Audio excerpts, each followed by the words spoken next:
عورت کے 3 کام ایسے ہیں جو مرتے وقت عورت کا چہرہ روشن کر دیتے ہیں۔ حضرت محمد صلی اللہ علیہ وسلم نے فرمایا، یہ 3 کام کرنے والی عورت جب اس دنیا سے رخصت ہوتی ہے تو مرنے سے پہلے اس کا چہرہ 14ویں کی چاند کی طرح روشن ہو جاتا ہے۔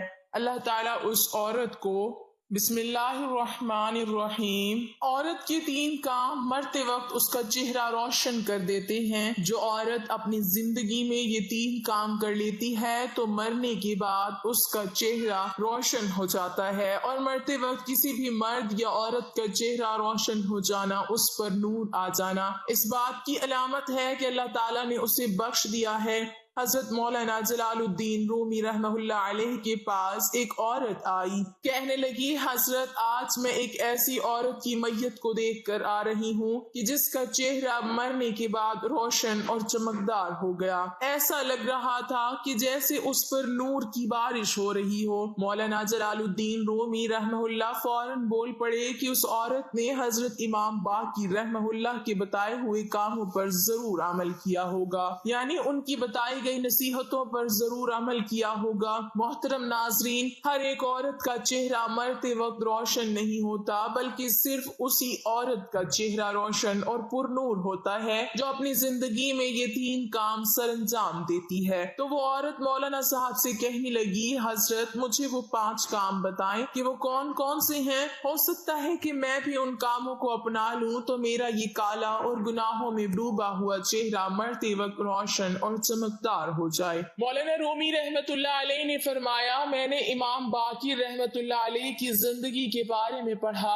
آپ کا علم پڑھا اور آپ کے اقوال پڑھے ہیں۔ آپ فرمایا کرتے تھے کہ عورت کے لیے پہلا نیک عمل یہ ہے کہ وہ شادی کے لیے کسی نیک انسان کا انتخاب کرے، کسی اچھے متقی اور پرہیزگار انسان کا انتخاب کرے۔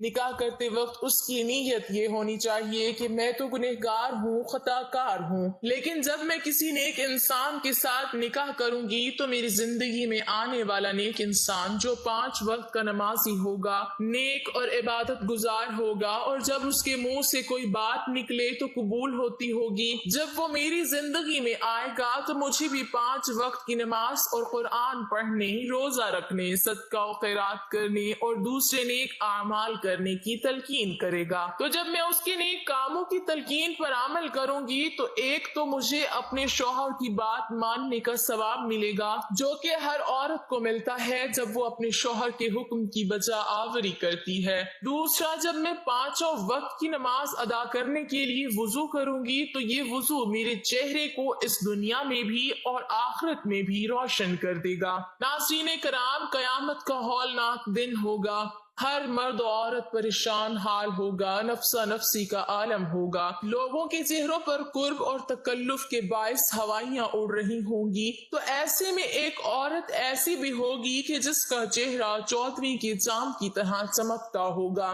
دوسری عورتیں جب اس کا چمکتا روشن چہرہ دیکھیں گی تو حیران رہ جائیں گی۔ دنیا میں تو جب کسی عورت کا چہرہ خوبصورت اور چمکدار ہو، رنگت نکھری اور صاف ہو، تو دوسری عورتیں اس سے پوچھتی ہیں کہ بتاؤ کون سا میک اپ استعمال کرتی ہو، کون سی کریم استعمال کرتی ہو، لیکن قیامت کے دن کوئی عورت یہ نہیں پوچھے گی کہ کون سی کریم لگاتی ہو، بلکہ جس عورت کا چہرہ زیادہ روشن اور چمکدار ہوگا تو دوسری عورتیں اس سے پوچھیں گی کہ بتاؤ دنیا میں کون سا ایسا عمل کیا کرتی تھی کہ جس عمل نے قیامت کی ہولناکیوں میں بھی تیرے چہرے کو روشن کر دیا ہے۔ تو پھر وہ عورت کہے گی کہ میں دنیا میں یہ عمل کیا کرتی تھی۔ نمبر 1، فرمایا گیا شادی کے لیے نیک اور متقی شخص کا انتخاب کرنے والی عورت۔ جب نیک اور متقی شخص اس کی زندگی میں آ جاتا ہے تو یہ اس کی زندگی میں ڈھل جاتی ہے، نمازی بن جاتی ہے، قرآن پڑھتی ہے، حق بولتی ہے، سچ بولتی ہے، اچھے اخلاق اپناتی ہے، محلے کی عورتوں کے ساتھ اچھے اخلاق کے ساتھ پیش آتی ہے، اپنے گھر کے بڑوں کا ادب کرتی ہے، چھوٹوں پر شفقت اور مہربانی کرتی ہے۔ بدلحاظی، بدتمیزی اور بد اخلاقی سے بچتی ہے تو مرتے وقت روح بعد میں نکلتی ہے، اللہ تعالیٰ جنت کا ٹکٹ پہلے دے دیتا ہے اور اس کا چہرہ روشن کر دیتا ہے۔ سبحان اللہ۔ محترم ناظرین، کچھ بدبخت لوگ ایسے بھی ہوتے ہیں جو عورت کی زندگی میں داخل ہوتے ہیں تو اس کی زندگی کو ازیرن بنا دیتے ہیں، دنیا میں بھی اس کی زندگی کو جہنم بنا دیتے ہیں اور اس کی آخرت بھی تباہ و برباد کر دیتے ہیں۔ تو حضرت امام باقر رحمت اللہ علیہ نے فرمایا کہ دوسرا عمل جس سے عورت کا چہرہ مرتے وقت روشن ہو جاتا ہے وہ ہے پردہ۔ فرمایا پردے میں رہنے والی عورت کا چہرہ بھی مرتے وقت ایسے چمکتا ہے جیسے چودھویں کی رات کا چاند چمک رہا ہو، اور نہایت ہی خوبصورت ہو جاتا ہے۔ جو عورت پردے میں رہتی ہے اور غیر محرم مردوں کے سامنے جانا گوارا نہیں کرتی، اس کے حوالے سے ایک واقعہ ملاحظہ فرمائیں کہ مدینہ شریف کی دہلیز پر ایک عورت رہا کرتی تھی جو بے حیا تھی، بے حیائی اس کے اندر کوٹ کوٹ کر بھری ہوئی تھی۔ وہ غیر محرم مردوں کے سامنے جاتی تھی اور فحاشی پھیلا رہی تھی، فحش گوئی کرتی تھی، یعنی غیر محرم مردوں کے سامنے جانا، اپنی نمائش کرنا اور ان سے غیر اخلاقی گپ شپ لگانا وہ بے حیائی میں بڑی ہی مشہور تھی۔ نبی کریم جناب محمد مصطفیٰ صلی اللہ علیہ وسلم ایک چبوترے پہ بیٹھ کے سریت کھا رہے تھے۔ سریت کہتے ہیں گندم یا جو کی روٹی کو گوشت کے شوربے میں پکانا یا اسے بھگو کر کھانا تاکہ وہ اچھی طرح سے نرم ہو جائے۔ اسی دوران اس عورت کا وہاں سے گزر ہوا، جب نبی کریم صلی اللہ علیہ وسلم کے پاس سے وہ عورت گزری تو آپ صلی اللہ علیہ وسلم کو دیکھ کر وہ بے حیا عورت کہنے لگی، اسے دیکھو ایسے بیٹھا ہے جیسے کوئی غلام بیٹھتا ہے، ایسے کھا رہا ہے جیسے کوئی غلام کھاتا ہے۔ یہ سن کر میرے نبی کریم صلی اللہ علیہ وسلم نے فرمایا، دنیا میں بھلا اللہ کے سامنے مجھ سے بڑا عاجز اور کون ہو سکتا ہے؟ یعنی اللہ کے سامنے مجھ سے زیادہ عاجزی اختیار کرنے والا اور کون ہو سکتا ہے؟ اس عورت نے کہا، اکیلے اکیلے کھا رہے ہو، کسی سے پوچھتے بھی نہیں ہو کہ کھانا ہے کہ نہیں کھانا؟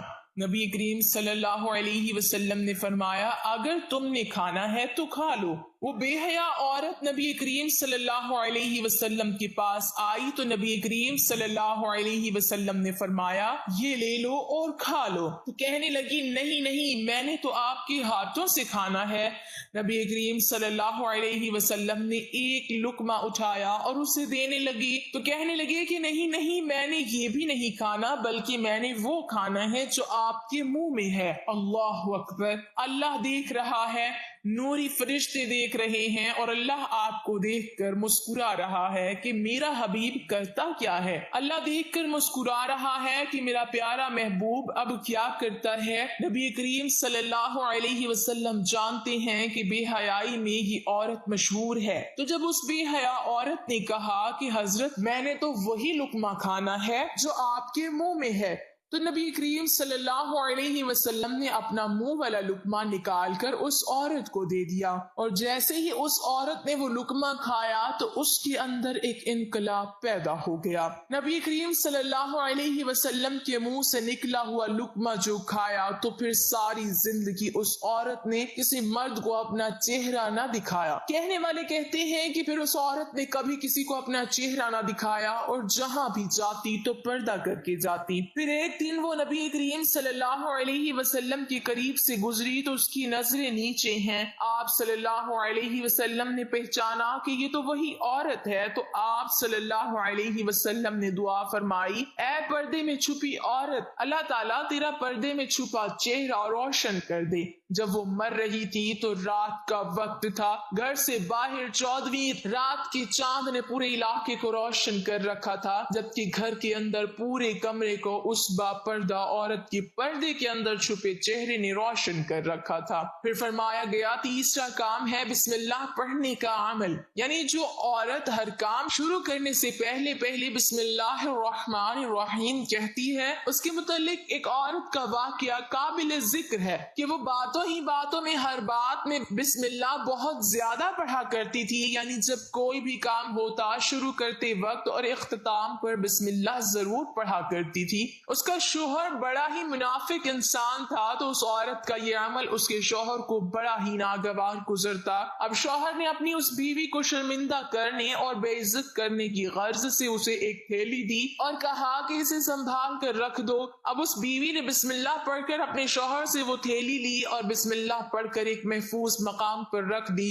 ایک دن اپنی بیوی کی غیر موجودگی میں اس کے شوہر نے وہ تھیلی اٹھائی اور گھر کے اندر ایک کنواں تھا اس میں پھینک دی۔ جب بیوی واپس آئی تو کہنے لگا وہ میری تھیلی جو میں نے تمہیں دی تھی مجھے لا کر دے دو۔ اس کی سوچ یہ تھی کہ جب اسے وہ تھیلی نہیں ملے گی تو میں اسے ڈانٹوں گا اور بھرپور غصہ اس پر نکالوں گا، میں اسے خوب شرمندہ اور ذلیل کروں گا اور کہوں گا کہ یہ تیری بسم اللہ ہی سب کچھ کروا رہی ہے۔ بسم اللہ پڑھ کر تھیلی رکھی تھی تو غائب ہو گئی۔ وہ عورت بسم اللہ پڑھتے ہوئے اندر گئی اور بسم اللہ پڑھتے پڑھتے اپنا ہاتھ تھیلی والی جگہ کی جانب بڑھایا۔ اللہ عز و جل نے فرشتے کو حکم دیا کہ جاؤ اس اسلام کی مقدس شہزادی کا ہاتھ وہاں پہنچنے سے پہلے پہلے تھیلی لا کر وہاں رکھ دینا۔ بسم اللہ پڑھتے پڑھتے اس خاتون نے وہاں سے تھیلی اٹھائی اور بسم اللہ پڑھتے ہی پڑھتے وہ تھیلی لا کر اپنے خاوند کو دے دی۔ جب اس کے شوہر نے اپنی تھیلی اس خاتون کے ہاتھ میں دیکھی تو ایک دم اس کے منہ سے چیخ نکل گئی اور دونوں ہاتھ اللہ کے سامنے جوڑ کر توبہ اور استغفار کرنے لگا اور کہنے لگا اے میرے رب، میں تو بسم اللہ کی برکت کو آج سمجھا ہوں کہ اس کی طاقت کیا ہے۔ تو محترم ناظرین، بسم اللہ پڑھنے والی خاتون کا چہرہ بھی مرتے وقت روشن ہو جائے گا، کیونکہ وہ یہ عمل کر رہی ہے جو اللہ اور اس کے نبی صلی اللہ علیہ وسلم کو بہت ہی زیادہ پسند ہے۔ اس میں برکت ہی برکت ہے۔ نمبر 4، حضرت امام باقر رحمت اللہ علیہ فرماتے ہیں کہ اس عورت کا چہرہ بھی مرتے وقت روشن اور منور ہو جاتا ہے جس کا کوئی عمل ایسا ہو جو انسان کو اللہ کا محبوب بنا دے، یعنی کوئی ایسا عمل جو کسی نوجوان کو اللہ کا محبوب بنا دے۔ مدینے میں ایک نوجوان اور خوبصورت عورت رہا کرتی تھی۔ وہ مسجد نبوی میں نماز ادا کرنے کے لیے جا رہی تھی کہ راستے میں ایک نوجوان کھڑا ہوا تھا۔ اس نے اس عورت کا راستہ روک لیا تو عورت نے پوچھا کہ تجھے کیا تکلیف ہے کہ تو نے میرا راستہ روک لیا؟ اس نے کہا کہ مجھے تکلیف یہ ہے کہ تیرا حسن مجھے بھا گیا ہے اور میں تجھے حاصل کرنا چاہتا ہوں۔ میں تجھ سے عشق اور محبت کر بیٹھا ہوں اور تجھ سے شادی کرنا چاہتا ہوں۔ عورت نے جب یہ سنا تو کہنے لگی ٹھیک ہے، اگر تو مجھ سے شادی کرنا چاہتا ہے تو میری ایک شرط ہے، تو وہ شرط پوری کر دے، میں تیرے ساتھ شادی کے لیے تیار ہوں۔ نوجوان بے قرار ہو گیا اور کہنے لگا جلدی سے بتا تیری کیا شرط ہے، میں ضرور اسے پورا کروں گا۔ عورت نے کہا کہ میری کوئی بہت بڑی شرط نہیں ہے، شرط بس یہ ہے کہ اگر تو مجھے حاصل کرنا چاہتا ہے اور میرے ساتھ شادی کرنا چاہتا ہے تو 40 دن تک بلا ناغہ حضرت سیدنا عمر فاروق رضی اللہ تعالی عنہ کے پیچھے ان کی امامت میں نماز پڑھنی ہوگی۔ وہ نوجوان فوراً وضو کر کے مسجد پہنچ گیا۔ اس عورت کے ساتھ شادی کرنے کے لیے دن میں 5 وقت نماز باجماعت ادا کرنے لگا۔ قربان جائیے حضرت سیدنا عمر فاروق رضی اللہ تعالی عنہ کی امامت پر کہ جن کی امامت میں وہ نوجوان نماز ادا کرنے لگا۔ جیسے جیسے وہ نوجوان حضرت عمر فاروق رضی اللہ تعالی عنہ کی امامت میں نماز ادا کرتا رہا، اس کے دل کی دنیا ہی بدلتی گئی۔ 40 دن مکمل ہو گئے۔ اب یہ نوجوان اسی راستے سے جا رہا ہے، آنکھیں نیچے ہیں اور پورے کا پورا نوجوان حیا کے لباس میں لپٹا ہے۔ عورت راستے میں کھڑی ہے، کہنے لگی اے نوجوان اپنی نظریں اوپر کر اور دیکھ کہ میں آج اپنے وعدے کے مطابق تیرے ساتھ کھڑی ہوں۔ تو نے 40 دن والی اپنی شرط پوری کی ہے تو میں بھی وعدے کے مطابق تیار ہوں۔ اس نوجوان نے اپنا سر اوپر اٹھایا اور اس خوبصورت نوجوان عورت کی جانب دیکھ کر کہنے لگا اے خوبصورت خاتون، تیرا حسن اپنی جگہ، لیکن اب مجھے تیری ضرورت نہیں رہی، میرے دل کی دنیا اب بدل چکی ہے۔ حضرت عمر رضی اللہ تعالی عنہ نے میرے دل کا تعلق میرے رب کے ساتھ جوڑ دیا ہے، لہٰذا میں تجھے اپنے وعدے سے آزاد کرتا ہوں، اب تو اپنے گھر چلی جا۔ تو فرمایا گیا ایسی نیک خاتون جس کا کوئی عمل اسے اللہ کا محبوب بنا دے، یعنی جو خود بھی گناہوں سے بچتی ہو اور دوسروں کو بھی اچھے راستے پر چلا دے، تو ایسی عورت کا چہرہ موت کے وقت روشن اور منور ہو جاتا ہے۔ امام باقر رحمت اللہ علیہ نے فرمایا ایسی عورت جو اللہ کے سامنے جھکنے والی ہو، 5 وقت کی نماز ادا کرنے والی ہو۔ یاد رہے کہ خاتون کے لیے نماز کے ادا کرنے کا حکم یوں ہے کہ وہ اپنے گھر میں سب سے پیچھے والے کمرے میں چھپ کر اللہ کے سامنے سر بسجود ہو۔ اللہ عز و جل سے دعا ہے کہ ہمیں نیکی کی بات کو کرنے والا اور پھیلانے والا بنا دے، میرا سنانا اور آپ کا سننا قبول و منظور فرمائے، آمین یا رب العالمین۔ ناظرین، کمنٹ باکس میں اللہ تعالیٰ کے 99 ناموں میں سے ایک نام ضرور ٹائپ کریں۔